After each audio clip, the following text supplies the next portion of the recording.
Hey everybody, it's Mr. Catcom, and this is my review of the HTC 8X Windows Phone on T-Mobile. Now, first I'll go over the hardware. Let me go ahead and turn this guy on. The screen is beautiful. I really love the screen. You can see how it does come with Beats Audio. You can see how the screen is really vibrant. I love the way it looks. It's really thin. I like the way that looks as well. The camera in the back is really good. It takes really good pictures. It has the micro USB port. We got the microphone. Coming from Android, I'm kind of cool with not having a dedicated camera button. I kind of like the whole on screen thing, but this does come with a dedicated button. I don't really see myself using it, but it's a nice touch. The volume button is right here on the side, and here's the SIM card tray, and here is the power.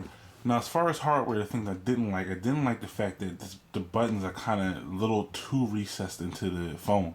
A lot of times at night when I would try to turn the phone on or off, this wouldn't work. It just wouldn't work. Like you see, I'm pressing it now. I don't know if it's this actual unit or if it's something that's across all the 8X phones, but I didn't like that.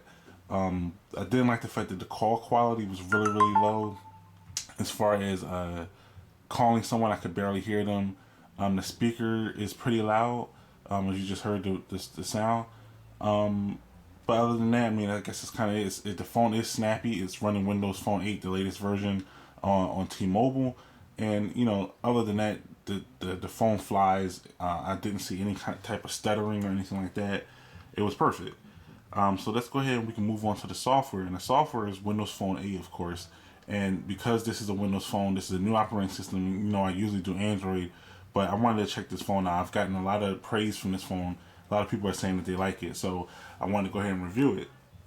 The software, one thing I don't like. I'll go with the stuff I don't like. The one thing I don't like is the fact that uh, there's not a lot of apps. There's not a lot of apps to tear me away from Android. It's a nice phone to be as a secondary phone, or if somebody gave it to me, something like that. But I wouldn't necessarily be like, okay, it's time for me to go ahead and leave Android and let it alone go to Windows Phone 8. If I was going to leave Android, I would go to iOS. It's kind of the same experience, same amount of apps. I did find that this has like Facebook on it, Twitter and whatnot, which is cool and everything. But the Facebook app is made by Microsoft, which is kind of cool because at least they optimize the app for their platform, and Twitter just released their app. So we have Facebook and Twitter. I do not have Instagram. There's no customized apps like with Twitter. You have Falcon Pro, Plume. Those Twitter apps. This just has Twitter. I didn't really see any apps that were worth buying or worth getting. And that's another thing I didn't like. Most of the stuff in the actual app store costs money.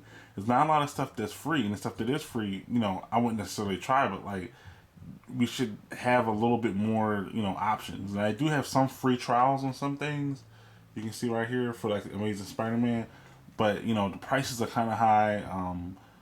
I, I don't really use some of the Microsoft ecosystem. I guess if you use 360, you're using the Zoom Pass, and you have the music and everything. Everything will kind of tie in. Like you do see the music here, and a couple other things which is cool. I do hate the fact that if I buy, let's say, an app on the Xbox Live Marketplace, um, that it doesn't translate over to my Windows Phone.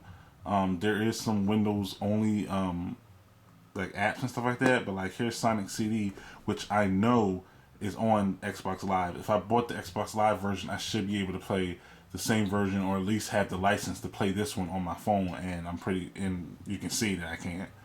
So I mean, that's just something I missed. Um, but that's about it. I love the camera, and I'm going to go to the photos, and I love the live tile. So when you take a photo, it comes in here. You have a photo enhancer. You can enhance the photos and whatnot. And one thing I wanted to notice, if you guys have noticed when I've been going through this, is the transitions are beautiful. There's like zero lag. And if you want to add the tile, and that's what these things are called on this side, if you want to add a new tile or remove it, you long press and drag it over. You can move it where you want to, and you kind of rearrange it, which is cool. The phone is real minimalist. I mean, there's not a lot. You don't really get like a wallpaper, but you can, like I believe, put some of your photos in the background. But you know, I kind of like it as far as that. It's very minimal. Um, it's really cool. I love the phone. It comes with Internet Explorer for the browser, which is pretty quick. You can see it's fast. You know, it's not much I can say as far as anything being bad on the phone. I really like it. It's really fast. It's really quick. It's just the app store is really going to hinder it. It's really going to keep it from, you know, being a contender. In the updates, they don't have a lot of updates. They don't go out fast enough, in my opinion. But you know, for what it is, and if you're, you know, not a tech guru such as myself, and you're not trying to get the latest thing out there, you know, it's nice. It's really fast. I didn't like Bing Maps. I'm gonna go ahead and open that up real quick. Although it is fast, but I will say I am on Verizon Fios and I'm on my wireless, so of course it's going to be like a little faster than usual.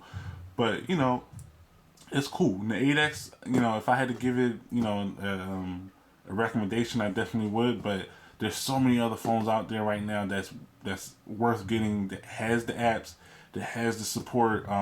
You know, we got the S4 coming out, HTC One. I mean, there's so many other phones. I mean, this one's kind of lagging back. Even when it first was released, you know, we still have the Nexus 4, the S3. I would rather, you know, give people, I would tell people to get those first before this. But this is still a nice phone. It's really nice. I would love to have a little bit more time with it and play with it. But, you know, the time I did have, about like a week, I really love the phone. It's nice. I do like the way that Microsoft is going, and I like the way that HTC put their touch on this with like the flashlight and the HTC programs and stuff like that. So please check this phone out at least. If you don't buy it, at least go to the store and check it out. It's really a nice step forward for Microsoft, and you know, like I said, I love it. It's a nice phone. I love the software. It's fast. No issues whatsoever, except for the App Store. But you know, that's just gonna take time, and you know, you might not want to take that time when you have people like iOS and Android. You know, you can go to them and get just a good phone. Before I go, I just want to say the build quality on this phone is excellent. It's, I don't know really what it's made out of. It's kind of a hard plastic, but it's solid. It doesn't feel fake. Doesn't feel plasticky. It doesn't feel like it's gonna like break or anything like that. It's a nice solid phone. The screen, everything. This phone was really well built. I would give the software, you know, let's say out of 10, I would give the software maybe a 7, but the hardware is definitely a strong 10 or 11. Like, I love the hardware. This phone is beautiful. So, if you have any other questions about the phone, I'll answer them down in the comments. Hit me up on Twitter, Mr. CatcomDS, and I'll talk to you guys later. Peace.